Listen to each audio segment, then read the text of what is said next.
ಆತ್ಮೀಯ ವಿದ್ಯಾರ್ಥಿ ಮಿತ್ರರೇ, ಎಲ್ಲರಿಗೂ ನನ್ನ ನಮಸ್ಕಾರಗಳು. ನಾನು ಡಾಕ್ಟರ್ ಸುಮತಿ ಎಸ್, ಮೈಸೂರಿನ ಪ್ರತಿಷ್ಠಿತ ಸಂಸ್ಥೆಗಳಲ್ಲೊಂದಾದ BGS B.Ed ಕಾಲೇಜಿನಲ್ಲಿ 16 ವರ್ಷಗಳಿಂದ ಸಹ ಪ್ರಾಧ್ಯಾಪಕಿಯಾಗಿ ಕಾರ್ಯನಿರ್ವಹಿಸುತ್ತಿದ್ದೇನೆ. ಗುಜರಾತ್ನ ಪ್ರತಿಷ್ಠಿತ Indian institute of teacher education ಮತ್ತು ಏಕ ಭಾರತ್ ಶ್ರೇಷ್ಠ ಭಾರತ್ ಕಾರ್ಯಕ್ರಮದ ಅಡಿಯಲ್ಲಿ ಶಿಕ್ಷಾರ್ಥ ಟೀಚರ್ ಎಜುಕೇಷನ್ ಪ್ರೋಗ್ರಾಂನ ಉಪನ್ಯಾಸ ಮಾಲಿಕೆಯಲ್ಲಿ ಇಂದು ಅಣುಬೋಧನೆಯ ಒಂದು ಪ್ರಮುಖ ಕೌಶಲವಾದಂತಹ ವಿವರಣಾ ಕೌಶಲ್ಯದ ಕುರಿತು ಚರ್ಚಿಸೋಣ. ವಿವರಣಾ ಕೌಶಲ್ಯ, ಇಲ್ಲಿ ಚರ್ಚೆ ಮಾಡುವಂತಹ ಕೆಲವಾರು ವಿಷಯಾಂಶಗಳು ಅಂತ ಹೇಳಿದರೆ, ಪ್ರಥಮವಾಗಿ ವಿವರಣಾ ಕೌಶಲ್ಯದ ಅರ್ಥವನ್ನು ತಿಳ್ಕೊಳ್ತೀವಿ. ಅದರ ಜೊತೆಗೆ ವಿವರಣಾ ಕೌಶಲ್ಯದ ಉದ್ದೇಶಗಳು, ಗುಣಲಕ್ಷಣಗಳು, ಅದರಂತೆಯೇ ಅಲ್ಲಿ ವಿವರಣಾ ಕೌಶಲ್ಯದ ಪಾತ್ರ ಏನು ಕಲಿಕಾ ಪ್ರಕ್ರಿಯೆಯಲ್ಲಿ ಅನ್ನುವಂಥದ್ದನ್ನು ಗಮನಿಸ್ತೀವಿ. ಹಾಗೆ ಘಟಕಾಂಶಗಳು, ಅದರೊಟ್ಟಿಗೆ ಪ್ರಮುಖವಾಗಿ ಅದರ ಅನುಕೂಲಗಳೇನು ಅನ್ನುವಂಥದ್ದನ್ನು ಈ ಒಂದು ಅವಧಿಯಲ್ಲಿ ಚರ್ಚಿಸೋಣ. ಪ್ರಥಮವಾಗಿ ವಿವರಣಾ ಕೌಶಲ್ಯದ ಅರ್ಥ. ಬೋಧನಾ ಕಲಿಕಾ ಪ್ರಕ್ರಿಯೆಯಲ್ಲಿ ಪಠ್ಯಾಂಶವನ್ನು ಹೇಗೆ ಅರ್ಥಪೂರ್ಣವಾಗಿ ವಿದ್ಯಾರ್ಥಿಗಳಿಗೆ ತಲುಪಿಸಬೇಕು ಅನ್ನುವಂತಹ ಅಂಶ ಬಹಳ ಮುಖ್ಯ ಆಗುತ್ತೆ. ಕಲಿಕಾಕಾರನ ಒಂದು ಆಸಕ್ತಿ ಇರಬಹುದು, ಹಾಗೆ ಅವಧಾನ ಇರಬಹುದು. ಆ ಅಂಶಗಳನ್ನು ಕೇಂದ್ರೀಕರಿಸಿ ವಿಷಯಕ್ಕೆ ಸಂಬಂಧಿಸಿದಂತೆ ಪರಿಕಲ್ಪನೆಗಳು, ತತ್ವಗಳು, ಸಿದ್ಧಾಂತಗಳು ಹಾಗೂ ಸೂತ್ರಗಳ ಆಂತರಿಕ ಸಂಬಂಧವನ್ನು ಕೆಲವು ಹೇಳಿಕೆಗಳ ಮೂಲಕ ಅರ್ಥಪೂರ್ಣವಾಗಿ ತಿಳಿಯಪಡಿಸುವುದೇ ವಿವರಣೆ ಆಗಿರುತ್ತೆ. ವಿವರಣೆ ಅನ್ನುವಂಥದ್ದು ಬಹಳ ಪ್ರಮುಖವಾದ ಪಾತ್ರವನ್ನು ಬೋಧನಾ ಕಲಿಕಾ ಪ್ರಕ್ರಿಯೆಯಲ್ಲಿ ವಹಿಸುತ್ತದೆ. ಶಿಕ್ಷಕ ವಿದ್ಯಾರ್ಥಿಗಳನ್ನು ಕಲಿಕಾ ವೇದಿಕೆಗೆ ತಂದು ತದನಂತರದಲ್ಲಿ ವಿಷಯವನ್ನು ಸಂಪೂರ್ಣವಾಗಿ ತನ್ನ ಒಂದು ದೃಷ್ಟಿಕೋನದಂತೆ ಶೈಕ್ಷಣಿಕ ಗುರಿ ಉದ್ದೇಶಗಳನ್ನು ಈಡೇರಿಸುವಂತೆ ಆ ವಿಷಯಾಂಶವನ್ನು ವಿದ್ಯಾರ್ಥಿಗಳಿಗೆ ತಲುಪಿಸಲಿಕ್ಕೆ ಪ್ರಯತ್ನ ಮಾಡ್ತಾರೆ. ಯಾವುದೇ ಒಂದು ಘಟನೆ, ಸನ್ನಿವೇಶ ಅಥವಾ ವಸ್ತುವನ್ನು ಅದಕ್ಕೆ ಸಂಬಂಧಿಸಿದ ಅಂಶಗಳ ಹಿನ್ನೆಲೆಗೆ ಗಮನ ಕೊಟ್ಟು ಪ್ರಥಮವಾಗಿ ಅರ್ಥಪೂರ್ಣವಾಗಿಯೂ ಹಾಗೆ ಬುದ್ಧಿಗ್ರಾಹ್ಯವಾಗಿಯೂ ಸುಸಂಬದ್ಧವಾಗಿಯೂ ಮಾಡುವ ಹಾಗೂ ವಿಷಯವನ್ನು ಸ್ಪಷ್ಟವಾಗಿ ಪರಿಣಾಮಕಾರಿಯಾಗಿ ವಿವರಿಸುವ ಒಂದು ಪ್ರಕ್ರಿಯೆಯೇ ವಿವರಣೆ. ಹಾಗಾದರೆ ವಿವರಣೆ ಅನ್ನುವಂತಹ ಒಂದು ಈ ಪ್ರಕ್ರಿಯೆಯಲ್ಲಿ ನಾವು ಗಮನಿಸಬೇಕಾಗಿರುವಂತಹ ಪ್ರಮುಖ ಅಂಶ, ಅದು ಅರ್ಥಪೂರ್ಣವಾಗಿ ಸಾಗಬೇಕು. ಅರ್ಥಪೂರ್ಣವಾಗಿ ಸಾಗಬೇಕಾದಾಗ ವಿದ್ಯಾರ್ಥಿಗಳ ಪೂರ್ವಜ್ಞಾನ ಹಾಗೂ ಪೂರ್ವ ಅನುಭವಗಳನ್ನು ಶಿಕ್ಷಕರು ಗಮನದಲ್ಲಿಟ್ಕೊಂಡು ತದನಂತರದಲ್ಲಿ ಆ ವಿಚಾರಗಳನ್ನು ಸುಲಲಿತವಾಗಿ ಬೋಧನಾ ಸೂತ್ರಗಳನ್ನು ಅಳವಡಿಸಿ, ಅಂದರೆ ಗೊತ್ತಿರುವುದರಿಂದ ಗೊತ್ತಿಲ್ಲದರೆಡೆಗೆ, ಸುಲಭದಿಂದ ಕಠಿಣತೆಯೆಡೆಗೆ, ಈ ರೀತಿಯಲ್ಲಿ ತಾನು ವಿಷಯಾಂಶವನ್ನು ವಿದ್ಯಾರ್ಥಿಗಳಿಗೆ ಕ್ರಮಬದ್ಧವಾಗಿ ವಿದ್ಯಾರ್ಥಿಗಳ ಬುದ್ಧಿಗ್ರಾಹ್ಯಕ್ಕೂ ನಿಲುಕುವಂತೆ ತಿಳಿಸಬೇಕಾಗ್ತಾ ಹೋಗುತ್ತೆ. ಬೋಧನೆ ಅನ್ನುವಂಥ ಪ್ರಕ್ರಿಯೆಯಲ್ಲಿ ವಿವರಣೆ ಬಹಳ ಮುಖ್ಯ ಆಗ್ತದೆ. ವಿವರಣಾ ಕೌಶಲ್ಯವನ್ನು ವಿದ್ಯಾರ್ಥಿಗಳು ಅಂದರೆ ಪ್ರಶಿಕ್ಷಣಾರ್ಥಿಗಳು ಬೆಳೆಸ್ಕೊಳ್ಬೇಕು ಅಂತ ಹೇಳಿದರೆ, ಪ್ರಥಮವಾಗಿ ಅವರಿಗೆ ಈ ಬೋಧನಾ ಕಲಿಕಾ ಪ್ರಕ್ರಿಯೆಯಲ್ಲಿ ಹೇಗೆ ವಿವರಣೆ ತನ್ನ ಪಾತ್ರವನ್ನು ವಹಿಸುತ್ತೆ ಅನ್ನೋದನ್ನು ತಿಳಿಸ್ಕೊಡ್ಬೇಕಾಗತ್ತೆ. ಆ ಕೆಲವು ಉದ್ದೇಶಗಳೇನು, ನಾವು ವಿವರಣಾ ಕೌಶಲ್ಯಗಳನ್ನು ಹೊಂದಿರಬೇಕು ಬೋಧನೆಯಲ್ಲಿ ಅಂತ ಹೇಳಿದರೆ ಅದರ ಉದ್ದೇಶಗಳು ಏನಾಗಿರಬೇಕು ಅನ್ನೋದನ್ನು ನೋಡೋಣ. ಪ್ರಥಮವಾಗಿ ವಿಷಯವನ್ನು ಅರ್ಥವತ್ತಾಗಿ ಮತ್ತು ಸ್ಪಷ್ಟವಾಗಿ ತಿಳಿಸುವುದು.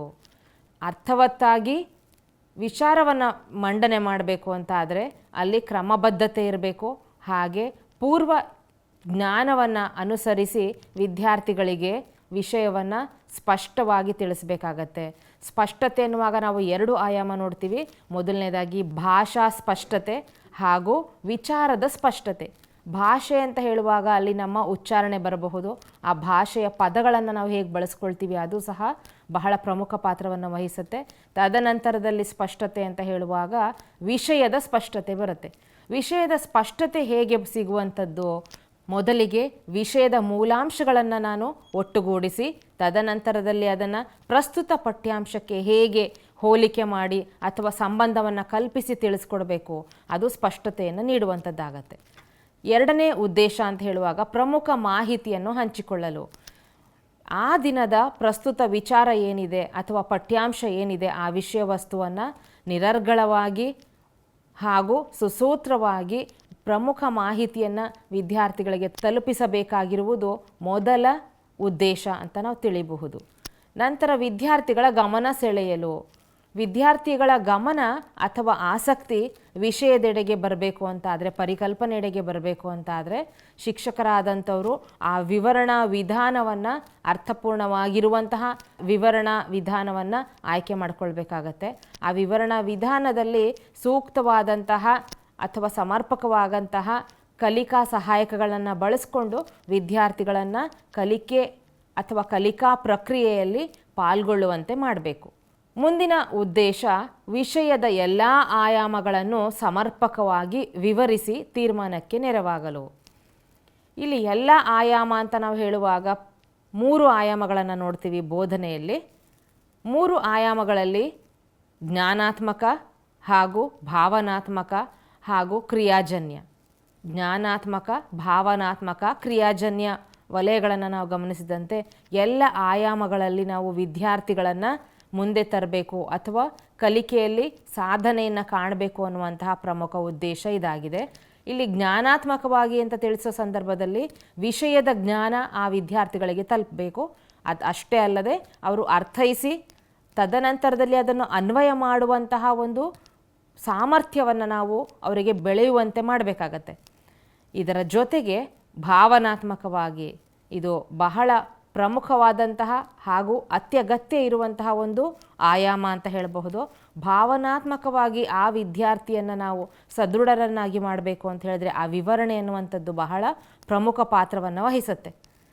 ಭಾವನಾತ್ಮಕವಾಗಿ ಆತ ಅಥವಾ ಆಕೆಯನ್ನು ಸದೃಢ ಮಾಡಬೇಕು ಅಂತಾದರೆ ನಾವು ಕಲಿಕಾ ಪ್ರಕ್ರಿಯೆಯಲ್ಲಿ ವಿದ್ಯಾರ್ಥಿಗಳನ್ನು ಬೌದ್ಧಿಕವಾಗಿ ಅಷ್ಟೇ ಅಲ್ಲದೆ ಅವರನ್ನು ಸಾಮಾಜಿಕವಾಗಿ ಹಾಗೆ ಭಾವನಾತ್ಮಕವಾಗಿ ಪಾಲ್ಗೊಳ್ಳುವಂತೆ ಮಾಡಬೇಕು. ಆ ರೀತಿಯ ಒಂದು ಕಲಿಕಾ ಸನ್ನಿವೇಶವನ್ನು ಸೃಷ್ಟಿ ಮಾಡುವಂತಹ ಸಾಮರ್ಥ್ಯ ಶಿಕ್ಷಕರಿಗಿರಬೇಕಾಗತ್ತೆ. ಹಾಗಾಗಿ ಭಾವನಾತ್ಮಕ ಆಯಾಮ ಬಹಳ ಮುಖ್ಯ ಆಗ್ತದೆ. ಪ್ರತಿಯೊಬ್ಬ ವಿದ್ಯಾರ್ಥಿಯು ಎಷ್ಟೇ ಬೌದ್ಧಿಕ ಮಟ್ಟದಲ್ಲಿ ಉತ್ತಮನಿದ್ದರೂ ಸಹ ಭಾವನಾತ್ಮಕವಾಗಿ ಏನಾದರೂ ಆ ಮನಸ್ಥಿತಿ ಅಷ್ಟೊಂದು ಸದೃಢ ಅಲ್ಲದೇ ಇದ್ದರೆ ಅಥವಾ ಆ ಸಂತುಲತೆಯನ್ನು ಕಾಯ್ದುಕೊಳ್ಳಲಿಕ್ಕೆ ಸಾಧ್ಯ ಇಲ್ಲದೇ ಇದ್ದ ಸಂದರ್ಭದಲ್ಲಿ ತಾವು ಕಲಿತ ಅಥವಾ ಕಲಿಯುವಂತಹ ವಿಚಾರಗಳು ಖಂಡಿತವಾಗಿಯೂ ಜೀವನದಲ್ಲಿ ಅಳವಡಿಕೆ ಮಾಡಲಿಕ್ಕೆ ಸಾಧ್ಯ ಆಗೋದೇ ಇಲ್ಲ. ನಂತರದ ಒಂದು ಆಯಾಮ ಅಂತ ಹೇಳಿದರೆ ಅದು ಕ್ರಿಯಾಜನ್ಯ ಆಯಾಮ ಅಂತ ತಗೊಳ್ಬೋದು ಅಥವಾ ಕ್ರಿಯಾಜನ್ಯ ವಲಯ. ಇಲ್ಲಿ ವಿದ್ಯಾರ್ಥಿ ತನ್ನ ಕೌಶಲಗಳನ್ನು ಹಾಗೆ ತನ್ನ ಸಾಮರ್ಥ್ಯವನ್ನು ಹೆಚ್ಚಿಸಿಕೊಳ್ಳಲಿಕ್ಕೆ ಅವಕಾಶಗಳನ್ನು ನಾವು ಶಿಕ್ಷಕರು ದೊರಕಿಸಿಕೊಡ್ಬೇಕಾಗತ್ತೆ.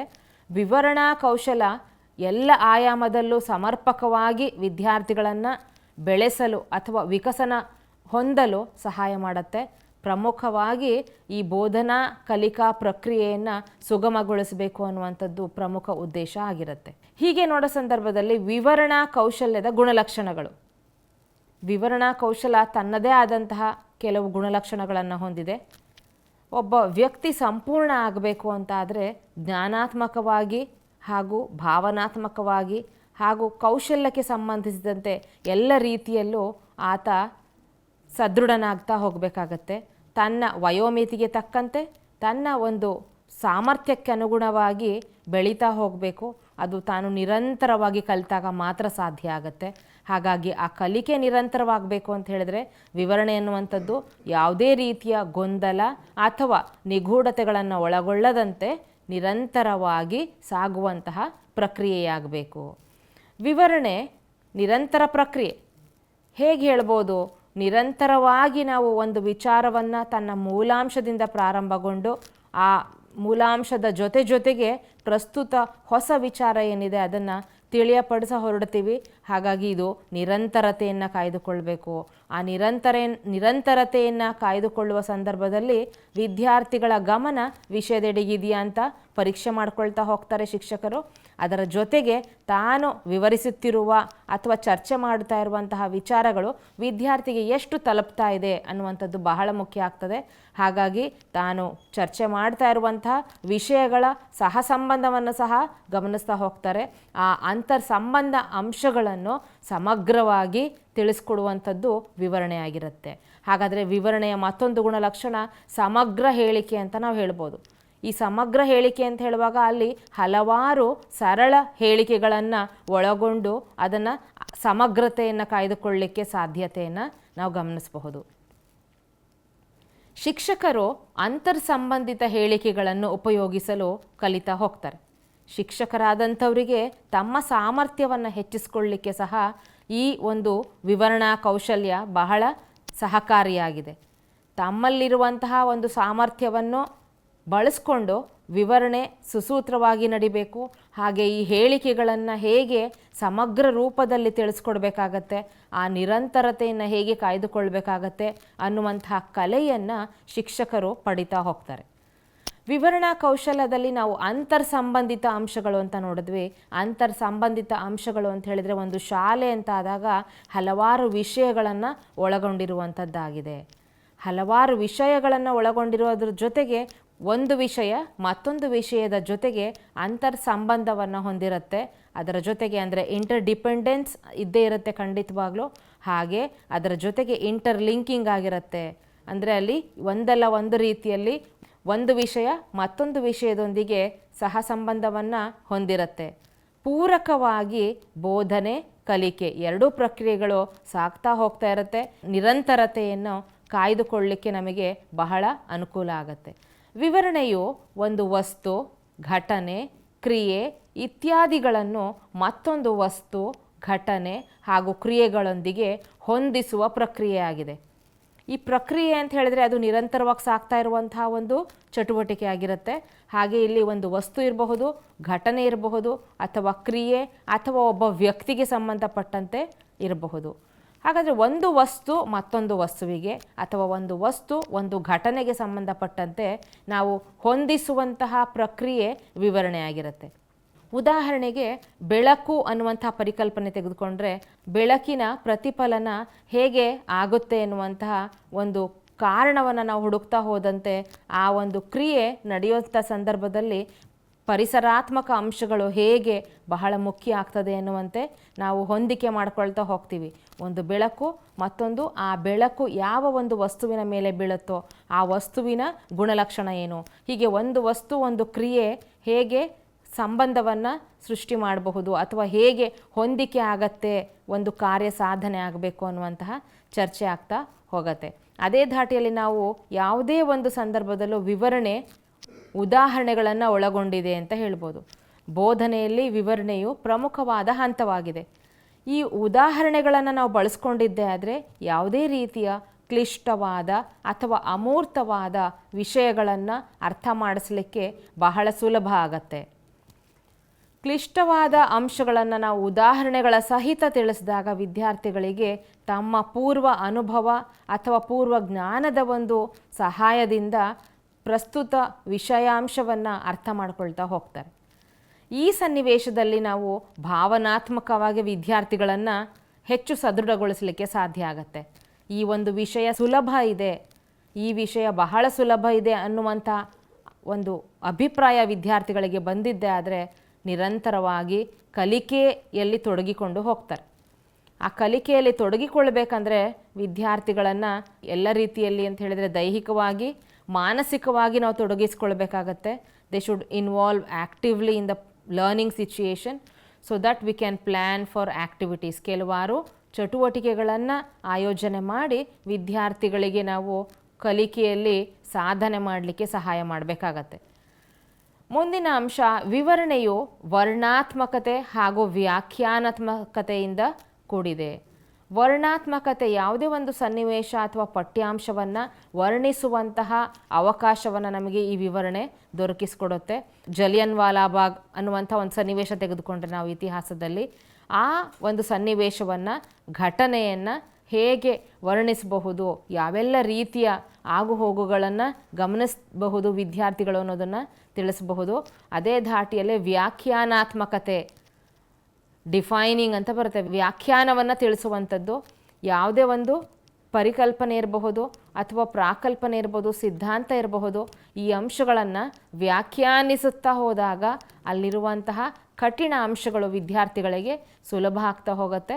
ಹಾಗಾಗಿ ವಿವರಣೆ ಅಂತ ಹೇಳಿದರೆ ಅದು ವರ್ಣನಾತ್ಮಕತೆ ಹಾಗೆ ವ್ಯಾಖ್ಯಾನಾತ್ಮಕತೆಯಿಂದ ಕೂಡಿದೆ. ನಂತರದಲ್ಲಿ ವಿವರಣೆಯು ಕಲಿಯುವವನ ಮತ್ತು ಬೋಧಕನ ತಿಳುವಳಿಕೆ ಮಟ್ಟವನ್ನು ಅವಲಂಬಿಸಿದೆ. ಬೋಧಕ ವಿವರಣೆ ನೀಡೋ ಸಂದರ್ಭದಲ್ಲಿ ಆತ ತನ್ನ ಸಾಮರ್ಥ್ಯವನ್ನು ತಿಳ್ಕೊಂಡಿರ್ತಾರೆ.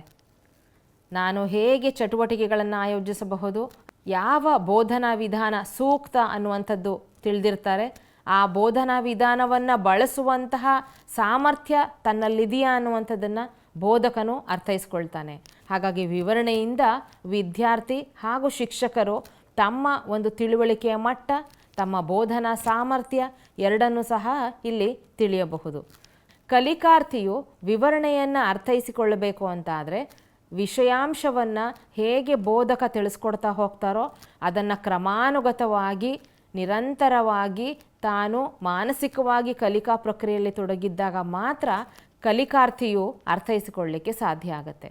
ಹಾಗಾಗಿ ವಿವರಣೆಯು ವಿದ್ಯಾರ್ಥಿಗಳ ಕಲಿಕಾ ಮಟ್ಟವನ್ನು ಅಥವಾ ತಿಳುವಳಿಕೆ ಮಟ್ಟವನ್ನು ಅವಲಂಬಿಸಿರುತ್ತೆ. ವಿದ್ಯಾರ್ಥಿಗಳ ಮಾನಸಿಕ ಸಾಮರ್ಥ್ಯ ಅಥವಾ ಗ್ರಹಿಕಾ ಸಾಮರ್ಥ್ಯವನ್ನು ಅರ್ಥ ಮಾಡಿಕೊಂಡು ಬೋಧಕನು ತನ್ನ ಬೋಧನಾ ವಿಧಾನ, ಕಲಿಕಾ ಸಾಮಗ್ರಿಗಳನ್ನು ಸೂಕ್ತ ಸಮಯದಲ್ಲಿ ನಿರ್ದಿಷ್ಟ ಅವಧಿಯಲ್ಲಿ ಬಳಸಬೇಕಾಗತ್ತೆ. ಇಲ್ಲಿ ನಾವು ಚಿತ್ರದಲ್ಲಿ ಗಮನಿಸುವಂತೆ ಒಬ್ಬ ಶಿಕ್ಷಕ ಹಲವಾರು ರೀತಿಯ ಕಲಿಕಾ ಸಾಮಗ್ರಿಗಳನ್ನು ಬಳಸ್ಕೊಳ್ತಾರೆ. ಕಲಿಕಾ ಸಾಮಗ್ರಿಗಳನ್ನು ಸೂಕ್ತ ಸಮಯದಲ್ಲಿ, ಸೂಕ್ತ ಸಮಯ ಅಂತ ಹೇಳಿದರೆ ಅದು ಪ್ರಾರಂಭದ ಹಂತ ಇರಬಹುದು ಅಥವಾ ಆ ಪಾಠದ ಪ್ರಸ್ತುತೀಕರಣ ಅಂದರೆ ವಿವರಣೆ ಇರಬಹುದು ಅಥವಾ ಮೌಲ್ಯಮಾಪನ ಮುಕ್ತಾಯದ ಹಂತ ಇರಬಹುದು. ಯಾವುದೇ ಹಂತದಲ್ಲಿ ಬೇಕಾದರೂ ಆ ಕಲಿಕಾ ಸಹಾಯಕಗಳನ್ನು ಬಳಸ್ಕೊಂಡು ಶಿಕ್ಷಕರಾದಂಥವರು ಬೋಧನಾ ಪ್ರಕ್ರಿಯೆಯನ್ನು ಪರಿಣಾಮಕಾರಿಯಾಗಿ ಮಾಡಬಹುದು. ಇದರಿಂದ ಕಲಿಕಾರ್ಥಿಗೆ ಗಮನ ಅಥವಾ ಏಕಾಗ್ರತೆಯನ್ನು ನಾವು ವಿಷಯದೆಡೆಗೆ ಸೆಳೆಯಬಹುದು. ತದನಂತರದಲ್ಲಿ ವಿದ್ಯಾರ್ಥಿಗಳಿಗೆ ಸುಲಭವಾಗಿ ಆ ವಿಷಯಗಳನ್ನು ಅರ್ಥೈಸಿ ಅದರ ಜೊತೆಗೆ ಅದನ್ನು ತನ್ನ ಒಂದು ಕಲಿಕಾಂಶವನ್ನು ತನ್ನ ನಿತ್ಯ ಜೀವನದಲ್ಲಿ ಅಳವಡಿಕೆ ಮಾಡಲಿಕ್ಕೆ ಸಹ ಪ್ರೇರೇಪಣೆಯನ್ನು ಶಿಕ್ಷಕರು ನೀಡಬಹುದು. ಹೀಗೆ ನೋಡ್ತಾ ಬಂದಾಗ ಬೋಧನೆಯಲ್ಲಿ ವಿವರಣಾ ಕೌಶಲದ ಪಾತ್ರ, ಬೋಧನೆ ಅನ್ನುವಂಥದ್ದು ಬಹಳ ಪ್ರಮುಖವಾದ ಒಂದು ಸ್ಥಾನವನ್ನು ವಿವರಣಾ ಕೌಶಲ್ಯಕ್ಕೆ ಕೊಟ್ಟಿದೆ. ವಿವರಣಾ ಕೌಶಲವು ಬೋಧನೆಯನ್ನು ಪರಿಣಾಮಕಾರಿಗೊಳಿಸಿ ಕಲಿಕೆಯನ್ನು ಉತ್ತಮಗೊಳಿಸುತ್ತದೆ. ವಿಷಯದ ಸ್ಪಷ್ಟತೆಯನ್ನು ಹೆಚ್ಚು ಮಾಡಿ ಸಂವಹನ ನಡೆಸುವಲ್ಲಿ ಈ ಕೌಶಲವು ಬಹಳ ಪ್ರಮುಖ ಪಾತ್ರ ವಹಿಸುತ್ತದೆ. ಹಾಗಾದರೆ ಸಂವಹನ ಅಂದರೆ ಏನು? ಒಬ್ಬ ವ್ಯಕ್ತಿ ಮತ್ತೊಬ್ಬ ವ್ಯಕ್ತಿಗೆ ಅಥವಾ ಒಬ್ಬ ವ್ಯಕ್ತಿ ಒಂದು ಸಮೂಹಕ್ಕೆ ಒಂದು ಮಾಹಿತಿಯನ್ನು ತಲುಪಿಸಬೇಕಾಗತ್ತೆ, ಅದು ಮಾಧ್ಯಮದ ಸಹಾಯದಿಂದ. ಹಾಗಾದರೆ ಬೋಧನೆಯನ್ನು ನಾವು ಸಂವಹನಕ್ಕೆ ಹೋಲಿಸಬಹುದಾ? ಖಂಡಿತವಾಗ್ಲೂ. ಬೋಧನೆ ಹೇಗೆ ಒಬ್ಬ ವ್ಯಕ್ತಿ ಅಂದರೆ ಶಿಕ್ಷಕ, ಒಬ್ಬ ವ್ಯಕ್ತಿ ಅಥವಾ ಗುಂಪಿಗೆ ಅಂದರೆ ಒಬ್ಬ ಶಿಕ್ಷಕ ವಿದ್ಯಾರ್ಥಿಯ ಸಮೂಹಕ್ಕೆ ವಿಷಯಾಂಶವನ್ನು, ಪಠ್ಯಾಂಶವನ್ನು ಹೇಗೆ ತಲುಪಿಸ್ತಾರೆ ಅನ್ನುವಂಥದ್ದು ಬಹಳ ಮುಖ್ಯ ಆಗುತ್ತೆ. ಅದು ಮಾಧ್ಯಮ ಸೂಕ್ತವಾಗಿರಬೇಕಾಗತ್ತೆ. ಹಾಗಾದರೆ ಮಾಧ್ಯಮ ಅಂದರೆ ಯಾವ ಮಾಧ್ಯಮವನ್ನು ಬಳಸಬೇಕು? ಅದು ಭಾಷೆ ಒಂದು ಮಾಧ್ಯಮ ಆದರೆ ತಿಳಿಸುವಂತಹ ಒಂದು ರೀತಿಯೂ ಸಹ ಮಾಧ್ಯಮವಾಗಿ ಪರಿಣಮಿಸುತ್ತೆ.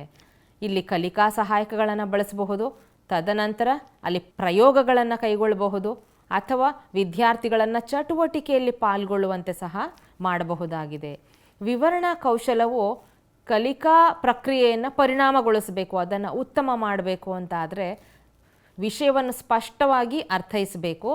ಕಲಿಕೆ ಹೇಗೆ ಸಾಗ್ತಾ ಇದೆ ಅನ್ನೋದನ್ನು ಶಿಕ್ಷಕರು ಪ್ರತಿ ಹಂತದಲ್ಲೂ ಗಮನಿಸ್ತಾ ಹೋಗ್ತಾರೆ. ಅದು ಕೇವಲ ಪ್ರಶ್ನೆಗಳಿಂದ. ಈ ಮೌಲ್ಯಮಾಪನ ಮಾಡುವಂಥ ಸನ್ನಿವೇಶ ಅಂತ ನೋಡಿದರೆ ಮೌಲ್ಯಮಾಪನವು ಪ್ರತಿ ಹಂತದಲ್ಲೂ ಸಾಧ್ಯ ಆಗತ್ತೆ. ಪ್ರಾರಂಭದ ಹಂತದಲ್ಲಿ ವಿದ್ಯಾರ್ಥಿಗಳ ಪೂರ್ವಜ್ಞಾನ ಹೇಗಿದೆ ಅನ್ನೋದನ್ನು ಅರ್ಥೈಸಿಕೊಳ್ಳಿಕ್ಕೋಸ್ಕರ ಪ್ರಶ್ನೆಗಳನ್ನು ಕೇಳಬಹುದು. ವಿವರಣೆ ನೀಡೋ ಸಂದರ್ಭದಲ್ಲಿ ವಿಷಯ ಜ್ಞಾನ ಎಷ್ಟು ತಲುಪ್ತಾ ಇದೆ ವಿದ್ಯಾರ್ಥಿಗಳಿಗೆ ಅನ್ನುವಂಥದ್ದನ್ನು ತಿಳಿಲಿಕ್ಕೋಸ್ಕರ ಪ್ರಶ್ನೆಗಳನ್ನು ಕೇಳಬಹುದು. ಅದರ ಜೊತೆಗೆ ವಿಷಯದ ಬೆಳವಣಿಗೆ ಹೇಗಾಗ್ತಾ ಇದೆ, ಆ ಬೆಳವಣಿಗೆ ಪೂರ್ವಾಂಶ ಅಂಶಗಳನ್ನು ಹೇಗೆ ಅವಲಂಬಿತವಾಗಿದೆ, ಆ ಪೂರ್ವಾಂಶಗಳು ಅಥವಾ ಮೂಲಾಂಶಗಳು ವಿದ್ಯಾರ್ಥಿಯ ಮನಸ್ಸಿನಲ್ಲಿ ಎಷ್ಟು ಇದೆ ಅನ್ನುವಂಥದ್ದನ್ನು ಅರ್ಥ ಮಾಡಿಕೊಳ್ಳಿಕ್ಕೆ ನಮಗೆ ಬೆಳವಣಿಗಾ ಪ್ರಶ್ನೆಗಳು ಸಹ ಸಹಕಾರವನ್ನು ನೀಡುತ್ತೆ. ಹೀಗೆ ನೋಡ್ತಾ ಹೋದಂತೆ ಈ ಸಂವಹನ ಪ್ರಕ್ರಿಯೆಯು ಅರ್ಥಪೂರ್ಣವಾಗಿ ಸಾಗಬೇಕು ಅಂತ ಹೇಳಿದರೆ ವಿವರಣೆ ಬಹಳಷ್ಟು ಪ್ರಮುಖ ಪಾತ್ರವನ್ನು ವಹಿಸುತ್ತೆ. ಉತ್ತಮ ಬೋಧನಾ ಕಾರ್ಯ ನಿರಂತರವಾಗಿ ಸಾಗಬೇಕು ಅಂತಾದಾಗ ಆ ಸಂವಹನ ಪ್ರಕ್ರಿಯೆ ಸುಲಲಿತವಾಗಿ ಸಾಗಬೇಕು. ಸುಲಲಿತವಾಗಿ ಸಾಗುವಾಗ ಅದು ಟೂ ವೇ ಕಮ್ಯುನಿಕೇಷನ್ ಇರಬೇಕು. Teaching is a two way process ಅಂತ ಹೇಳಿದ್ವಿ. ಬೋಧನೆಯು ದ್ವಿಮುಖ ಪ್ರಕ್ರಿಯೆ. ದ್ವಿಮುಖ ಅಂತ ಹೇಳುವಾಗ ಕೇವಲ ಶಿಕ್ಷಕರೊಬ್ಬರ ಪಾತ್ರ ಅಲ್ಲ, ವಿದ್ಯಾರ್ಥಿಗಳು ಸಹ ಅಲ್ಲಿ ಸಮನಾಗಿ ಆ ಪ್ರಕ್ರಿಯೆಯಲ್ಲಿ ಪಾಲ್ಗೊಳ್ಳಬೇಕಾಗತ್ತೆ. ಶಿಕ್ಷಕರು ತಿಳಿಸುವಂತಹ ವಿಚಾರ ವಿದ್ಯಾರ್ಥಿಗಳು ಸಹ ತನ್ನಲ್ಲಿರುವಂಥ ಜ್ಞಾನವನ್ನು ಹೊರಸೂಸಬೇಕಾಗತ್ತೆ ಉತ್ತರಗಳ ರೂಪದಲ್ಲಿ. ಹೀಗೆ ನೋಡುವಾಗ ವಿವರಣೆ ಬೋಧನೆಯಲ್ಲಿ ಪ್ರಮುಖ ಪಾತ್ರವನ್ನು ವಹಿಸುತ್ತದೆ. ಬಹಳ ಪ್ರಮುಖವಾಗಿ ವಿವರಣಾ ಕೌಶಲದ ಘಟಕಾಂಶಗಳು. ವಿವರಣಾ ಕೌಶಲದ ಘಟಕಾಂಶಗಳು ಅಂತ ನೋಡಿದಾಗ ಅಲ್ಲಿ 2 ರೀತಿಯಲ್ಲಿ ನಾವು ಆ ಘಟಕಾಂಶಗಳನ್ನು ಗುರುತಿಸಬಹುದು. ಮೊದಲನೇದಾಗಿ ವಿವರಣೆಯ ಅಪೇಕ್ಷಿತ ಅಂಶಗಳು ಅಥವಾ ಅಪೇಕ್ಷಿತ ವರ್ತನೆಗಳು ಅಂತ ಹೇಳ್ತೀವಿ. ಅದರ ಜೊತೆಗೆ ಅನಪೇಕ್ಷಿತ ವರ್ತನೆಗಳು. ನಾವು 2 ಗುಂಪುಗಳನ್ನಾಗಿ ಮಾಡಿದ್ದೀವಿ, ಅಪೇಕ್ಷಿತ ವರ್ತನೆಗಳು, ಅನಪೇಕ್ಷಿತ ವರ್ತನೆಗಳು. ಅಪೇಕ್ಷಿತ ವರ್ತನೆಗಳಲ್ಲಿ ಪ್ರಾರಂಭದ ಹೇಳಿಕೆ ಮೊದಲನೇ ಅಂಶ ಆಗಿದೆ. ನಂತರ ವಿವರಣಾ ಕೊಂಡಿಗಳ ಬಳಕೆ ಹಾಗೂ ಮುಕ್ತಾಯದ ಹೇಳಿಕೆ, ನಂತರ ವಿದ್ಯಾರ್ಥಿಗಳ ತಿಳಿವಳಿಕೆಯನ್ನು ಪರೀಕ್ಷಿಸುವ ಪ್ರಶ್ನೆಗಳು, ಹಾಗೆ ವಿದ್ಯಾರ್ಥಿಯಿಂದ ಸರಿಯಾದ ಉತ್ತರವನ್ನು ಪಡೆದ ಪ್ರಶ್ನೆಗಳು. ಮೊದಲನೇದು ಪ್ರಾರಂಭದ ಹೇಳಿಕೆ ವಿದ್ಯಾರ್ಥಿಗಳನ್ನು ಮಾನಸಿಕವಾಗಿ ಸಿದ್ಧತೆಯನ್ನು ಮಾಡುತ್ತೆ. ಅವರ ಗಮನ ಅಥವಾ ಏಕಾಗ್ರತೆಯನ್ನು ವಿಷಯದೆಡೆಗೆ ಅಥವಾ ವಿಚಾರದೆಡೆಗೆ ಸೆಳೆಯುವಂತೆ ಮಾಡಬೇಕಾಗಿರೋದು ಈ ಪ್ರಾರಂಭದ ಹೇಳಿಕೆಯ ಒಂದು ಪಾತ್ರ ಆಗಿದೆ. ಇದು ಕಲಿಕೆಗೆ ಪ್ರೇರಣೆಯನ್ನು ನೀಡಬೇಕು. ಪ್ರಾರಂಭದ ಹೇಳಿಕೆ ವಿದ್ಯಾರ್ಥಿಗಳ ಗಮನ ವಿಷಯದೆಡೆಗೆ, ಹಾಗೆ ಅಲ್ಲಿ ಬರುವಂತಹ ವಿಷಯ ಎಷ್ಟರ ಮಟ್ಟಿಗೆ ನಾನು ತಿಳಿದಿದ್ದೀನಿ ಎನ್ನುವಂತಹ ಒಂದು ವಿಶ್ಲೇಷಣೆ ವಿದ್ಯಾರ್ಥಿಗಳ ಮನಸ್ಸಲ್ಲಿ ಆಗಬೇಕಾಗತ್ತೆ. ಉದಾಹರಣೆಗೆ ಪ್ರಾರಂಭದ ಹೇಳಿಕೆಗೆ ಒಂದು ಉದಾಹರಣೆ ಹೇಳಬಹುದು. ಪ್ರಿಯ ವಿದ್ಯಾರ್ಥಿಗಳೇ, ಇಂದಿನ ತರಗತಿಯಲ್ಲಿ ನಾವು ಸೌರಮಂಡಲದ ಕುರಿತು ಚರ್ಚಿಸೋಣ. ಪ್ರಿಯ ವಿದ್ಯಾರ್ಥಿಗಳೇ, ಇಂದಿನ ತರಗತಿಯಲ್ಲಿ ನಾವು ಸಮೀಕರಣಗಳ ಬಗ್ಗೆ ತಿಳಿದುಕೊಳ್ಳೋಣ. ಹೀಗೆ ಗಮನಿಸ್ತಾ ಹೋದಂತೆ ಪ್ರಾರಂಭದ ಹೇಳಿಕೆ ಎಷ್ಟು ಅರ್ಥವತ್ತಾಗಿ ತಿಳಿಸ್ತೀವೋ ಅದೇ ಧಾಟಿಯಲ್ಲಿ ವಿದ್ಯಾರ್ಥಿಗಳು ಆ ಕಲಿಕಾ ವೇದಿಕೆಯಲ್ಲಿ ಇರ್ತಾರೆ. ಮಾನಸಿಕವಾಗಿ ಅವರನ್ನು ವಿಷಯದೆಡೆಗೆ ಸೆಳೆಯಲಿಕ್ಕೆ ಈ ಪ್ರಾರಂಭದ ಹೇಳಿಕೆ ಬಹಳ ಪ್ರಮುಖ ಪಾತ್ರವನ್ನು ವಹಿಸ್ತಾ ಇದೆ. ಎರಡನೇ ಅಂಶ ಅಪೇಕ್ಷಿತ ವರ್ತನೆಗಳಲ್ಲಿ ವಿವರಣಾ ಕೊಂಡಿಗಳ ಬಳಕೆ. ವಿವರಣಾ ಕೊಂಡಿಗಳು ವಿಷಯದ ಸಮಗ್ರತೆಯನ್ನು ಕಾಯ್ದುಕೊಳ್ಳುತ್ತವೆ. ಪಠ್ಯವಸ್ತುವಿನ ಒಂದು ವಿಷಯ ಮತ್ತೊಂದು ವಿಚಾರದೊಂದಿಗೆ ಸಹಸಂಬಂಧವನ್ನು ಬೆಳೆಸಿ ಬೋಧಿಸುವ ಪರಿಕಲ್ಪನೆಯ ಸ್ಪಷ್ಟ ಚಿತ್ರಣವನ್ನು ಇದು ಮೂಡಿಸುತ್ತೆ. ಅಂದರೆ ಬೋಧನೆ ಮಾಡೋ ಸಂದರ್ಭದಲ್ಲಿ ವಿವರಣೆಯನ್ನು ನಾವು ಪ್ರಮುಖ ಸ್ಥಾನದಲ್ಲಿಟ್ಟಿದ್ದೀವಿ. ವಿವರಣೆಯನ್ನು ನೀಡುವ ಸಂದರ್ಭದಲ್ಲಿ ಹಲವಾರು ವಿಚಾರಗಳನ್ನು ನಾವು ಕಾಣ್ತೀವಿ. ಒಂದು ವಿಷಯ ಮತ್ತೊಂದು ವಿಷಯ ಅಥವಾ ವಿಚಾರದೊಂದಿಗೆ ಹೇಗೆ ಸಹ ಸಂಬಂಧವನ್ನು ಹೊಂದಿದೆ, ಆ ಸಂಬಂಧವನ್ನು ನಾವು ಹೇಗೆ ಕಲ್ಪಿಸಬಹುದು ಅನ್ನುವಂಥ ಅಂಶಗಳು ನಮಗೆ ಈ ವಿವರಣಾ ಕೊಂಡಿಯಲ್ಲಿ ಕಾಣಬಹುದು.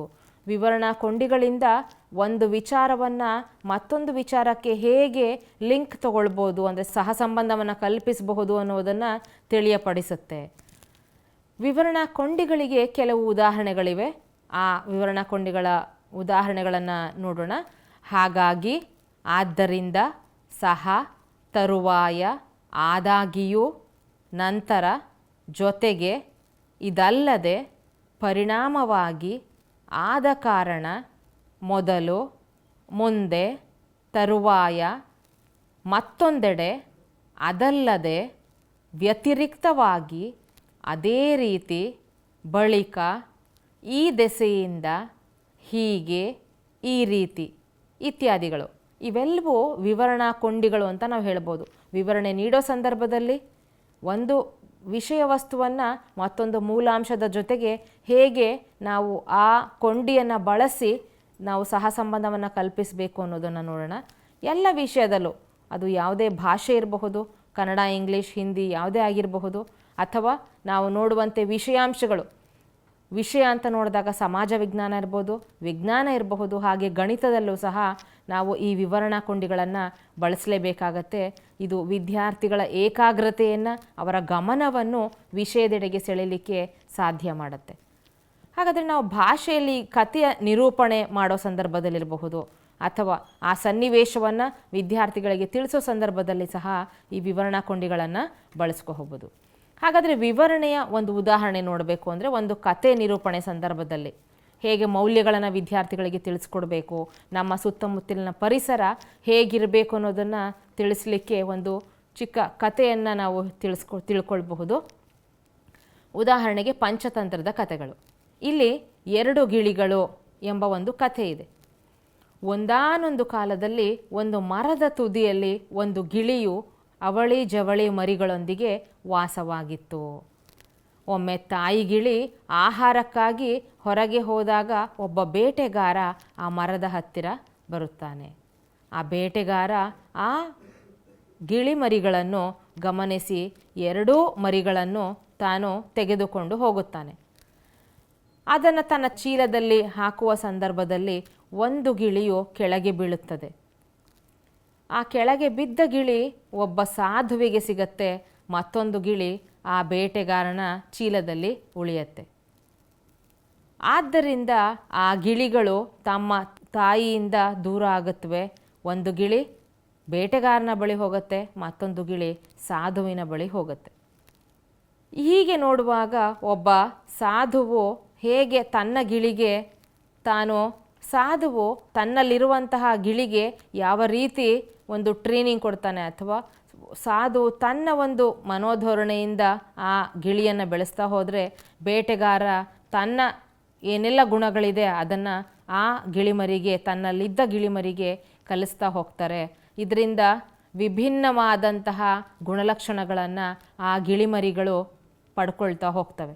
ಒಂದೇ ತಾಯಿಯ ಹೊಟ್ಟೆಯಲ್ಲಿ ಹುಟ್ಟಿದ್ರೂ ಸಹ ಪರಿಸರ ಅನ್ನುವಂಥದ್ದು ಹೇಗೆ ಆ ಗಿಳಿಮರಿಗಳಿಗೆ ಅಥವಾ ಒಬ್ಬ ವ್ಯಕ್ತಿಗೆ ತನ್ನ ಪ್ರಭಾವವನ್ನು ಬೀರುತ್ತೆ ಅನ್ನೋದನ್ನು ತಿಳ್ಕೊಳ್ಬಹುದು.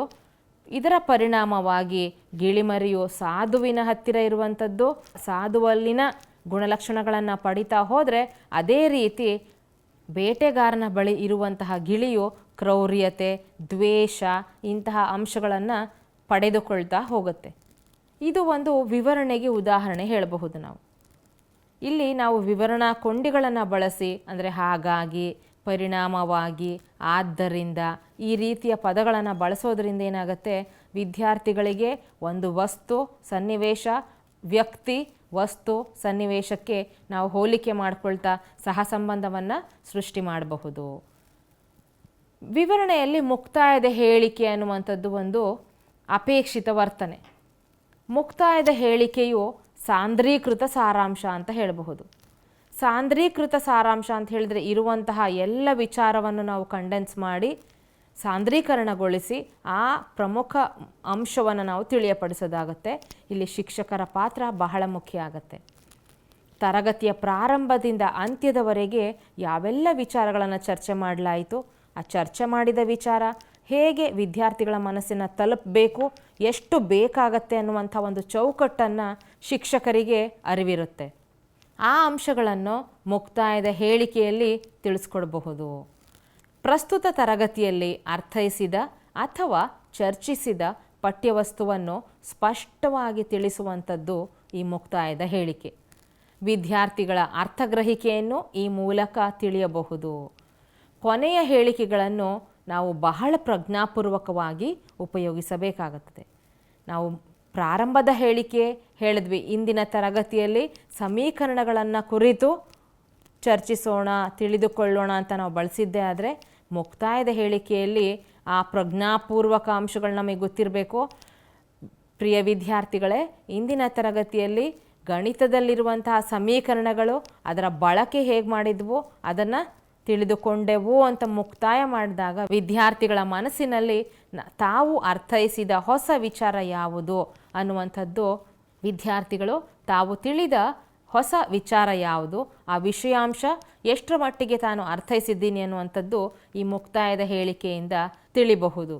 ಹೇಗೆ ಪ್ರಾರಂಭದ ಹೇಳಿಕೆ ಮುಕ್ತಾಯದ ಹೇಳಿಕೆ ಪ್ರಮುಖ ಪಾತ್ರ ವಹಿಸುತ್ತೋ ಅದೇ ಧಾಟಿಯಲ್ಲಿ ನಾವು ಮುಂದಿನ ಒಂದು ಅಪೇಕ್ಷಿತ ವರ್ತನೆಯನ್ನು ನೋಡಬಹುದು. ವಿದ್ಯಾರ್ಥಿಗಳ ತಿಳುವಳಿಕೆಯನ್ನು ಪರೀಕ್ಷಿಸುವ ಪ್ರಶ್ನೆಗಳು. ವಿವರಣೆ ಆದ ನಂತರದಲ್ಲಿ ವಿದ್ಯಾರ್ಥಿಗಳು ಸಾಕಷ್ಟು ವಿಷಯಾಂಶವನ್ನು ತಿಳಿದಿರ್ತಾರೆ.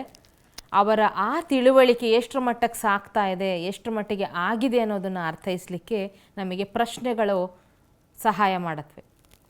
ಆ ಪ್ರಶ್ನೆಗಳನ್ನು ಕೇಳೋದ್ರಿಂದ ವಿದ್ಯಾರ್ಥಿಗಳು ಎಷ್ಟು ಸರಿಯಾದ ಉತ್ತರವನ್ನು ನೀಡ್ತಾ ಇದ್ದಾರೆ ಅನ್ನೋದು ಬಹಳ ಮುಖ್ಯ ಆಗುತ್ತೆ. ಅದು ಉತ್ತರ ತಪ್ಪೇ ಇದ್ದರೂ ಸಹ ವಿದ್ಯಾರ್ಥಿಗಳ ಪಾಲ್ಗೊಳ್ಳುವಿಕೆ ಇದೆ ಅನ್ನುವಂತಹ ಒಂದು ಧನಾತ್ಮಕ ಚಿಂತನೆ ಶಿಕ್ಷಕರಲ್ಲಿರುತ್ತೆ. ಹಾಗಾಗಿ ವಿದ್ಯಾರ್ಥಿಗಳಿಗೆ ಎಷ್ಟು ಪ್ರಶ್ನೆಗಳನ್ನು ನಾವು ನೀಡಲಾಯಿತು, ಆ ಪ್ರಶ್ನೆಗಳಲ್ಲಿ ಸರಿಯಾದ ಉತ್ತರಗಳನ್ನು ಪಡೆದಂತಹ ಪ್ರಶ್ನೆಗಳು ಎಷ್ಟು ಅನ್ನುವಂತಹ ವಿಚಾರ. ಸರಿಯಾದ ಉತ್ತರಗಳನ್ನು ಪಡೆದಂತಹ ಪ್ರಶ್ನೆಗಳನ್ನು ಗಮನದಲ್ಲಿಟ್ಕೊಂಡು ಶಿಕ್ಷಕರು ತಮ್ಮ ಒಂದು ಬೋಧನಾ ವಿಧಾನ ಅಥವಾ ವಿವರಿಸುವ ವಿಧಾನವನ್ನು ಮಾರ್ಪಾಡು ಮಾಡಿಕೊಳ್ಳಲಿಕ್ಕೆ ಸಹಕಾರಿಯಾಗತ್ತೆ. ಇಲ್ಲಿ ಸಾಧನೆ ಆಯಿತು ಅಥವಾ ವಿದ್ಯಾರ್ಥಿಗಳು ಹೆಚ್ಚಿನ ಸಂಖ್ಯೆಯ ಪ್ರಶ್ನೆಗಳಿಗೆ ಸರಿಯಾದ ಉತ್ತರವನ್ನು ನೀಡಿದ್ದಾರೆ ಅನ್ನುವಂಥದ್ದಾದರೆ ವಿದ್ಯಾರ್ಥಿಗಳಿಗೆ ಶಿಕ್ಷಕರು ಯೋಜಿಸಿದ ಉದ್ದೇಶಗಳು ಸಂಪೂರ್ಣವಾಗಿ ಈಡೇರಿಕೆ ಆಗಿದೆಯಾ ಅನ್ನುವಂಥದ್ದನ್ನು ಅರ್ಥ ಮಾಡಿಕೊಳ್ಬಹುದು. ಹಾಗೆ ನೋಡಿದಾಗ ಪ್ರಶ್ನೆಗಳು ಅಂತ ಹೇಳುವಾಗ ನಾವಿಲ್ಲಿ ಚಿತ್ರದಲ್ಲಿ ಗಮನಿಸುವಂತೆ ಒಂದು ವೃತ್ತವನ್ನು 4 ಭಾಗಗಳನ್ನಾಗಿ ಮಾಡಲಾಗಿದೆ. ಇದರಲ್ಲಿ ಕಾಲು ಭಾಗ ಅಂದರೆ 1/4 ಅಂತ ನಾವು ಹೇಳ್ತೀನಿ, 1/4 ಅಂತ ಹೇಳಿದರೆ ಅದು ಎಷ್ಟಾಗತ್ತೆ ಅನ್ನುವಂಥದ್ದು ಪ್ರಶ್ನೆ ಆಗಿರುತ್ತೆ. ಆಗ ಕೆಂಪು ಬಣ್ಣದಲ್ಲಿರುವಂತಹ ಆ ಭಾಗವನ್ನು ನಾವು ವಿದ್ಯಾರ್ಥಿಗಳಿಗೆ ಪ್ರಶ್ನೆ ಮಾಡಬಹುದು. ಕೆಂಪು ಭಾಗದಲ್ಲಿರುವಂಥದ್ದು ಎಷ್ಟು ಅಂಶವನ್ನು ಅಲ್ಲಿ ಬಿಂಬಿಸ್ತಾ ಇದೆ ಅಂತ ಕೇಳಿದಾಗ ವಿದ್ಯಾರ್ಥಿಗಳು 1/4 ಅಂತ ಹೇಳ್ತಾರೆ. ಆ ಒಂದು ವೃತ್ತ 4 ಭಾಗವನ್ನಾಗಿ ಮಾಡಲಾಗಿದೆ. ಅದರಲ್ಲಿ ಒಂದು ಭಾಗ ಅಂತ ಆದರೆ 1/4 ಅಂದರೆ 1/4 ಅನ್ನುವಂಥ ಅಂಶ, 4ರ ಒಂದು ಭಾಗ ಅನ್ನುವಂಥ ಅಂಶವನ್ನು ವಿದ್ಯಾರ್ಥಿ ಸರಿಯಾದ ರೀತಿಯಲ್ಲಿ ಉತ್ತರ ತಿಳಿಸಿದ್ದೇ ಆದರೆ ಶಿಕ್ಷಕರಿಗೆ ತಮ್ಮ ವಿವರಣೆ ಸೂಕ್ತವಾಗಿದೆ ಅನ್ನುವಂಥದ್ದು ಅರ್ಥೈಸಬಹುದು. ಅದೇ ರೀತಿಯಲ್ಲಿ ನಾವು ವಿಜ್ಞಾನದಲ್ಲಿ ನೋಡೋ ಸಂದರ್ಭದಲ್ಲಿ ಚಲಿಸಿದ ದೂರ ಅನ್ನುವಂಥ ಅಂಶ ಬರುತ್ತೆ. ಮುಕ್ತಾಯದ ಹೇಳಿಕೆಯನ್ನು ಹೇಳಿದ ನಂತರದಲ್ಲಿ ಪ್ರಶ್ನೆಗಳನ್ನು ಕೇಳೋ ಸಂದರ್ಭದಲ್ಲಿ ಶಿಕ್ಷಕರು ಕೇಳಬಹುದು. ಉದಾಹರಣೆ ನೀಡಿ ಚಲಿಸಿದ ದೂರ ಎಷ್ಟು ಅಂತ ಕೇಳಿದಾಗ ವಿದ್ಯಾರ್ಥಿಗೆ ಪ್ರಾರಂಭದ ಒಂದು ಸ್ಥಾನ ಹಾಗೆ ತಾನು ತಲುಪಿದ ಸ್ಥಾನ ಎರಡೂ ವಿಚಾರಗಳನ್ನು ತಿಳಿದ ನಂತರ ವಿದ್ಯಾರ್ಥಿ ಆ ದೂರವನ್ನು ಲೆಕ್ಕ ಹಾಕುವಂತಹ ಸಾಮರ್ಥ್ಯ ಹೊಂದಿರಬೇಕಾಗತ್ತೆ. ಆ ಚಲಿಸಿದ ದೂರವನ್ನು ಸರಿಯಾದ ರೀತಿಯಲ್ಲಿ ತಿಳಿಸಿದ್ದೇ ಆದರೆ ಶಿಕ್ಷಕರು ಒಂದನ್ನು ಗಮನಿಸಬಹುದು, ತಾನು ಆಯ್ಕೆ ಮಾಡಿದಂತಹ ಬೋಧನಾ ವಿಷಯ ಸೂಕ್ತವಾಗಿ ವಿದ್ಯಾರ್ಥಿಗಳಿಗೆ ವಿವರಣೆಯ ರೂಪದಲ್ಲಿ ನೀಡಲಾಗಿದೆ. ಇದನ್ನು ನಾವು ಉದಾಹರಣೆ ಅಂತ ಪರಿಗಣಿಸಬಹುದು. ಹಾಗಾಗಿ ವಿದ್ಯಾರ್ಥಿಗಳ ತಿಳುವಳಿಕೆಯನ್ನು ಪರೀಕ್ಷೆ ಮಾಡಿದ ಪ್ರಶ್ನೆಗಳು ಅದರಲ್ಲಿ ಎಷ್ಟು ಸರಿಯಾದ ಉತ್ತರ ಪಡ್ಕೊಂಡ್ವಿ ಅನ್ನೋದನ್ನು ಸಹ ನಾವಿಲ್ಲಿ ತಿಳಿದು ಬೋಧನಾ ಕ್ರಮ ಅಥವಾ ವಿವರಣಾ ರೀತಿಯನ್ನು ನಾವು ಬದಲಾಯಿಸಲಿಕ್ಕೆ ಸಾಧ್ಯ ಆಗುತ್ತೆ. ಅಪೇಕ್ಷಿತ ವರ್ತನೆಗಳಿಗೆ ಸಂಬಂಧಿಸಿದಂತೆ ವಿಷಯಕ್ಕೆ ಸಂಬಂಧಿಸಿದ ಹೇಳಿಕೆಗಳನ್ನು ಮಾತ್ರ ಹೇಳಬೇಕಾಗತ್ತೆ. ಅಂದರೆ ವಿಷಯಕ್ಕೆ ಸಂಬಂಧಿಸಿದ್ದು ಅಂದರೆ ಆ ದಿನದ ವಿಷಯಾಂಶ ಏನಿದೆಯೋ ಆ ವಿಷಯಾಂಶ ಕುರಿತಾಗಿ ಮಾತ್ರ ಶಿಕ್ಷಕರು ಚರ್ಚೆ ಮಾಡಬೇಕಾಗ್ತದೆ. ಅದಕ್ಕೆ ಸಂಬಂಧಪಟ್ಟಂಥ ಹೇಳಿಕೆಗಳನ್ನು ಮಾತ್ರ ತಿಳಿಸಬೇಕಾಗತ್ತೆ. ಸನ್ನಿವೇಶವನ್ನು ವಿವರಣೆ ನೀಡೋ ಸಂದರ್ಭದಲ್ಲಿ ಶಿಕ್ಷಕರು ಆ ಸನ್ನಿವೇಶದ ಹೊರತು ಬೇರೆ ವಿಚಾರಗಳನ್ನು ಹೋಲಿಕೆ ಮಾಡೋ ಸಾಮರ್ಥ್ಯ ಇದ್ದಾಗ ಮಾತ್ರ ಪಡೆದುಕೊಳ್ಬೇಕೇ ಹೊರತು ಅದಕ್ಕೆ ಸೂಕ್ತವಲ್ಲದ ಅಥವಾ ಅಸಂಬದ್ಧ ಹೇಳಿಕೆಗಳನ್ನು ನಾವು ಶಿಕ್ಷಕರಾದಂಥವರು ಬಳಸಬಾರದು. ವಿವರಣೆಯಲ್ಲಿ ವಿದ್ಯಾರ್ಥಿಗೆ ತಿಳಿಯುವಂತಹ ಸರಳ ಭಾಷೆಯನ್ನು ಉಪಯೋಗಿಸಬೇಕು. ಹಾಗೆ ನಿರರ್ಗಳವಾಗಿ ಮಾತಾಡ್ತಾ ಇರಬೇಕಾಗತ್ತೆ. ಆ ನಿರರ್ಗಳತೆ ವಿದ್ಯಾರ್ಥಿಗಳ ಗಮನವನ್ನು ಕೇಂದ್ರೀಕೃತಗೊಳಿಸಲಿಕ್ಕೆ ಸಹಾಯ ಮಾಡುತ್ತೆ. ಇಲ್ಲಿ ಸುಲಭವಾಗಿ ಸರಳ ಭಾಷೆಯನ್ನು ಬಳಸಬೇಕು ಅಂತ ಹೇಳಿದರೆ ವಿದ್ಯಾರ್ಥಿಗೆ ಅರ್ಥವಾಗುವಂತಹ ಸರಳ ಪದಗಳನ್ನು ಒಳಗೊಂಡಂತಹ ವಾಕ್ಯಗಳನ್ನು ಬಳಸಬೇಕಾಗತ್ತೆ.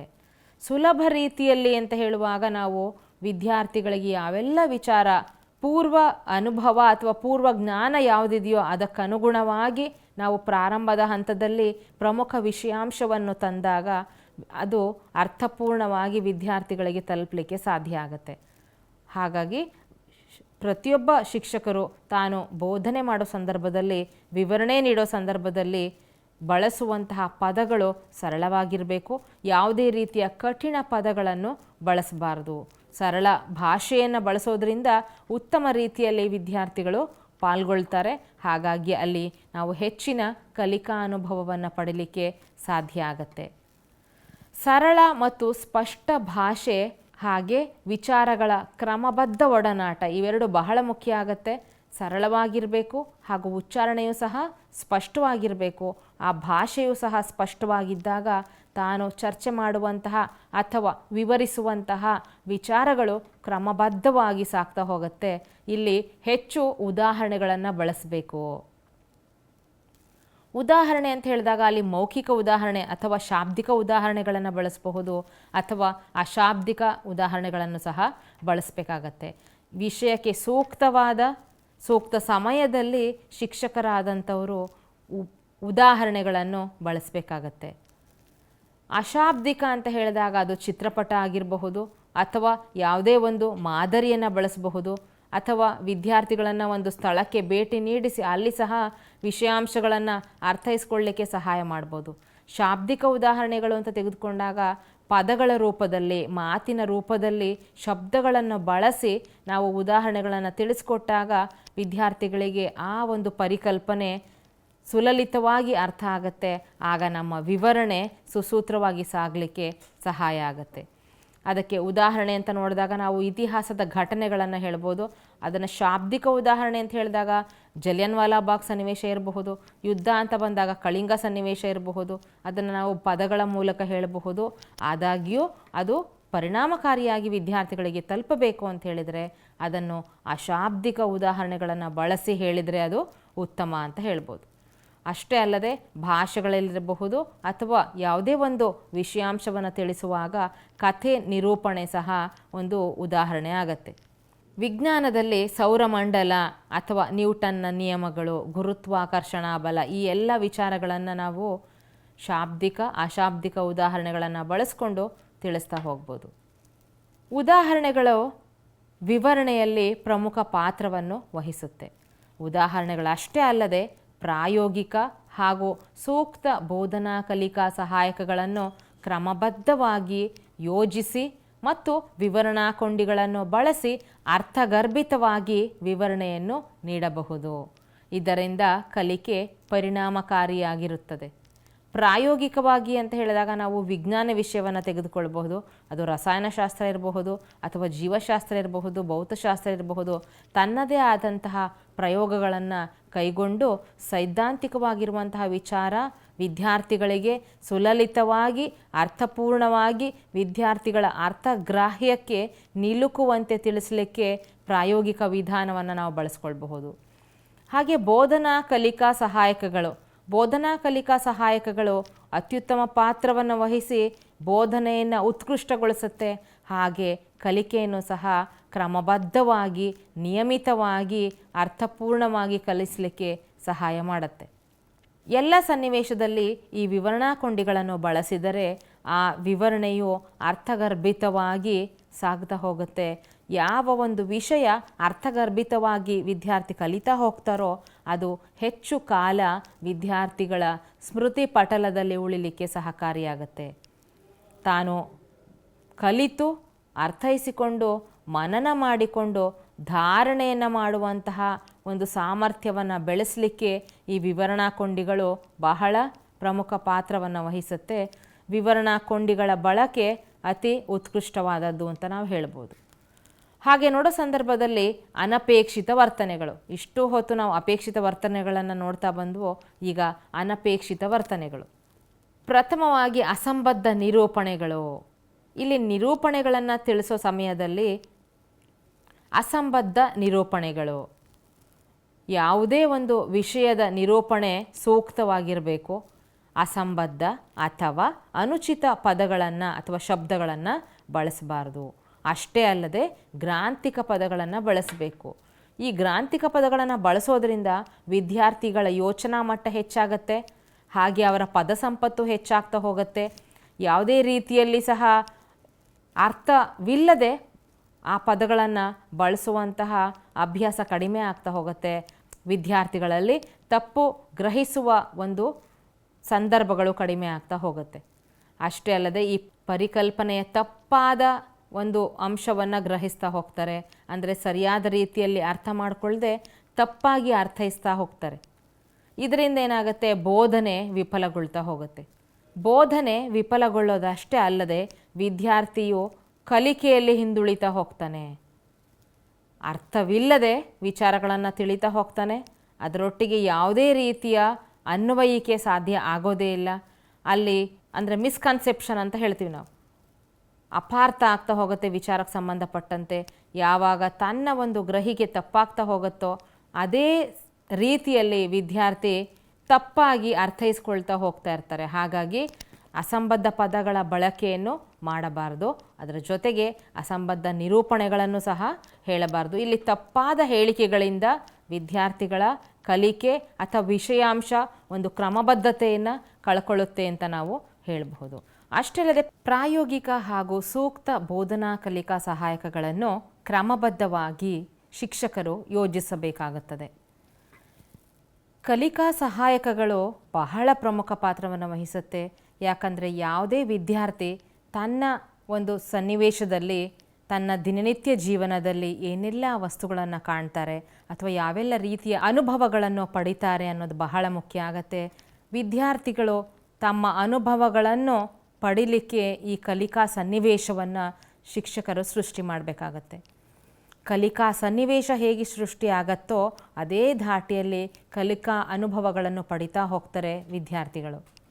ಈ ಕಲಿಕಾ ಅನುಭವ ಉತ್ತಮವಾಗಿದ್ದಾಗ ಮಾತ್ರ ಕಲಿಕಾ ಉತ್ಪನ್ನವು ಹೆಚ್ಚಾಗಿ ಬರಲಿಕ್ಕೆ ಸಾಧ್ಯ. ಕಲಿಕಾ ಉತ್ಪನ್ನ ಉತ್ತಮ ರೀತಿಯಲ್ಲಿ ಆಗಬೇಕಾದ್ರೆ ಬೋಧನಾ ಕಲಿಕಾ ಸಹಾಯಕಗಳು ಕ್ರಮಬದ್ಧವಾಗಿ ನಿಯಮಿತವಾಗಿ ಬಳಸಲೇಬೇಕಾಗುತ್ತೆ. ವಿವರಣಾ ಕೊಂಡಿಗಳನ್ನು ನಾವು ಬಳಸಬೇಕು ಅಂತ ಈಗಾಗಲೇ ನಾವು ಮಾತಾಡಿದ್ವಿ. ವಿವರಣಾ ಕೊಂಡಿಗಳನ್ನು ಅರ್ಥಬದ್ಧವಾಗಿ ಅರ್ಥಗರ್ಭಿತವಾಗಿ ಬಳಸಿ ಕಲಿಕೆಯನ್ನು ಹೆಚ್ಚು ಪರಿಣಾಮಕಾರಿಯಾಗಿ ಮಾಡಬಹುದು. ಹಾಗಾಗಿ ಯಾವೆಲ್ಲ ಕಲಿಕಾ ಸಹಾಯಕಗಳನ್ನು ಬಳಸಬೇಕು, ಯಾವ ಸನ್ನಿವೇಶದಲ್ಲಿ ಬಳಸಬೇಕು, ವಿವರಣೆ ಹೇಗಾಗಬೇಕು ಅನ್ನುವಂಥ ಆ ಕ್ರಮಬದ್ಧತೆ ಶಿಕ್ಷಕರಿಗೆ ಅರಿವಿರಬೇಕಾಗುತ್ತೆ. ಪ್ರತಿಯೊಬ್ಬ ವಿದ್ಯಾರ್ಥಿಯು ಬಹಳಷ್ಟು ಜ್ಞಾನವನ್ನು ಹೊಂದಿರ್ತಾರೆ. ಯಾವುದೇ ಒಬ್ಬ ವಿದ್ಯಾರ್ಥಿಯು ದಡ್ಡನಲ್ಲ. ಹಾಗೆ ವಿದ್ಯಾರ್ಥಿಗಳ ಪ್ರತಿಯೊಂದು ಹಂತದಲ್ಲೂ ಶಿಕ್ಷಕರಾದಂಥವರು ಸಹಕಾರವನ್ನು ನೀಡಲೇಬೇಕಾಗುತ್ತದೆ. ಅದು ವಿವರಣೆಯ ಹಂತದಲ್ಲಿ ಬಹಳ ಪ್ರಮುಖವಾಗಿ ಯೋಚನೆ ಮಾಡಬೇಕಾಗಿರುವಂತಹ ವಿಚಾರ ಆಗಿರುತ್ತೆ. ಅನಪೇಕ್ಷಿತ ವರ್ತನೆಗಳು, ಅಸಂಬದ್ಧ ನಿರೂಪಣೆಗಳು ಮತ್ತು ಅಸಂಬದ್ಧ ಪದಗಳ ಬಳಕೆ, ಈ ಎರಡು ಅಂಶಗಳನ್ನು ನಾವು ನೋಡ್ತೀವಿ. ವಿಷಯದ ನಿರೂಪಣೆಗಳು ಸೂಕ್ತವಾಗಿರಬೇಕು. ಯಾಕಂದರೆ ಈ ವಿವರಣಾ ಹಂತದಲ್ಲಿ ವಿದ್ಯಾರ್ಥಿಗಳು ಹೇಗೆ ಯಾವುದನ್ನು ಎಷ್ಟು ಗ್ರಹಿಸ್ತಾರೆ ಅನ್ನೋದು ಬಹಳ ಮುಖ್ಯ ಆಗುತ್ತೆ. ಅಸಂಬದ್ಧವಾದ ಹೇಳಿಕೆಗಳನ್ನು ಹೇಳಿದಾಗ ಅದನ್ನೇ ಆ ವಿದ್ಯಾರ್ಥಿ ಪಡ್ಕೊಳ್ತಾ ಹೋಗ್ತಾರೆ. ಹಾಗಾಗಿ ಅಸಂಬದ್ಧ ಅಥವಾ ಅನುಚಿತ ಪದಗಳನ್ನು ಬಳಸಕೂಡದು. ಅಷ್ಟೇ ಅಲ್ಲದೆ ಗ್ರಾಂಥಿಕ ಪದಗಳನ್ನು ಹೆಚ್ಚು ಬಳಸಿದಾಗ ವಿದ್ಯಾರ್ಥಿಗಳು ಪಠ್ಯಪುಸ್ತಕದ ಮೇಲೆ ಅವಲಂಬಿತರಾಗ್ಬೋದು. ಹಾಗೆ ಅದನ್ನು ಓದುವಂಥ ಸಂದರ್ಭದಲ್ಲಿ, ಮನನ ಮಾಡುವಂಥ ಸಂದರ್ಭದಲ್ಲಿ ಅವರ ಒಂದು ಏನು ಪಡ್ಕೊಂಡಿರುವಂತಹ ಜ್ಞಾನ ಸೂಕ್ತವಾಗಿದೆ ಅನ್ನುವಂತೆ ಅವರಿಗೆ ಭಾಸ ಆಗ್ತಾ ಹೋಗುತ್ತೆ. ಗ್ರಾಂಥಿಕ ಪದಗಳ ಜೊತೆಗೆ ಪದ ಸಂಪತ್ತು ಬಹಳ ಮುಖ್ಯ ಆಗುತ್ತೆ. ಆ ಪದ ಸಂಪತ್ತನ್ನು ಹೊಂದಿದ್ದಾಗ ಮಾತ್ರ ವಿದ್ಯಾರ್ಥಿ ತಾನು ಅರ್ಥೈಸಿರುವಂತಹ ವಿಚಾರಗಳು ಕ್ರಮಬದ್ಧವಾಗಿ ಒಂದು ಸುಲಲಿತವಾಗಿ ಪ್ರಸ್ತುತಪಡಿಸಲಿಕ್ಕೆ ಸಹಾಯ ಆಗುತ್ತೆ.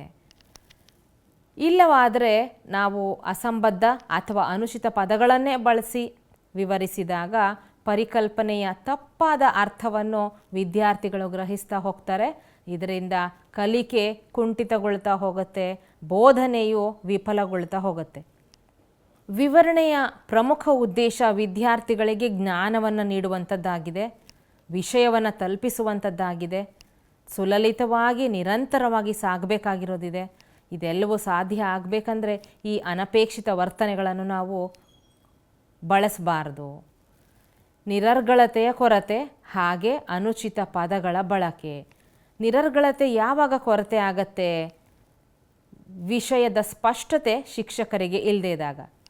ಪ್ರಥಮವಾಗಿ ಶಿಕ್ಷಕರು ಆ ವಿಷಯದ ಸ್ಪಷ್ಟತೆ ಹಾಗೂ ಯಾವೆಲ್ಲ ಮೂಲಾಂಶಗಳಿವೆ ಅಥವಾ ಆ ಪರಿಕಲ್ಪನೆಯಲ್ಲಿ ಬರುವಂತಹ ಪ್ರಮುಖ ಅಂಶಗಳಿವೆ ಅದರ ಪರಿಜ್ಞಾನವನ್ನು ಹೊಂದಿದ್ದು ನಿರರ್ಗಳವಾಗಿ ಯಾವೆಲ್ಲ ಸೂಕ್ತ ಪದಗಳಿವೆ ಅದನ್ನು ಬಳಸ್ಕೊಳ್ತಾ ವಿವರಣೆಯನ್ನು ನೀಡಬೇಕಾಗತ್ತೆ.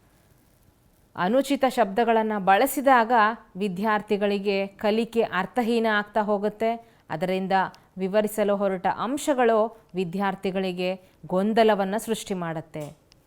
ಗೊಂದಲ ಸೃಷ್ಟಿಯಾದಾಗ ವಿದ್ಯಾರ್ಥಿ ಯಾವುದೇ ರೀತಿಯಲ್ಲಿ ಉತ್ತಮ ಕಲಿಕಾನುಭವವನ್ನು ಪಡೀಲಿಕ್ಕೆ ಸಾಧ್ಯ ಆಗೋದಿಲ್ಲ. ಕಲಿಕೆಯಲ್ಲಿ ಮುಂದೆ ಹೋಗಲಿಕ್ಕೂ ಸಾಧ್ಯ ಆಗೋದಿಲ್ಲ. ತನ್ನ ಅನುಮಾನಗಳನ್ನು ಹಾಗೆ ಉಳಿಸ್ಕೊಂಡು ತಪ್ಪಾಗಿ ಅರ್ಥೈಸ್ತಾ ವಿದ್ಯಾರ್ಥಿ ಒಂದಲ್ಲ ಒಂದು ರೀತಿಯಲ್ಲಿ ಕಲಿಕೆಯಲ್ಲಿ ಹಿಂದೆ ಉಳಿತಾ ಹೋಗ್ತಾನೆ. ಹಾಗಾಗಿ ಈ ನಿರರ್ಗಳತೆ ಖಂಡಿತವಾಗ್ಲೂ ವಿವರಣೆಯ ಸಂದರ್ಭದಲ್ಲಿ ಇರಲೇಬೇಕು.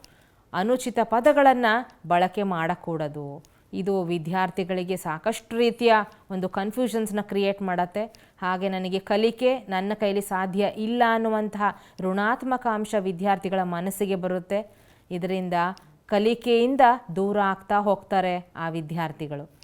ಹಾಗಾಗಿ ವಿವರಣೆ ನಿರಂತರವಾಗಿ ಅರ್ಥಬದ್ಧವಾಗಿ ಸಾಗಬೇಕು ಅಂತಾದರೆ ಇಲ್ಲಿ ನಾವು ಯಾವುದೇ ರೀತಿಯ ಅನಪೇಕ್ಷಿತ ವರ್ತನೆಗಳನ್ನು ಬಳಸಬಾರ್ದು. ವಿವರಣಾ ಕೌಶಲದ ಅನುಕೂಲಗಳನ್ನು ನೋಡೋಣ. ಪರಿಣಾಮಕಾರಿ ಸಂವಹನ ನಡೆಯುತ್ತದೆ.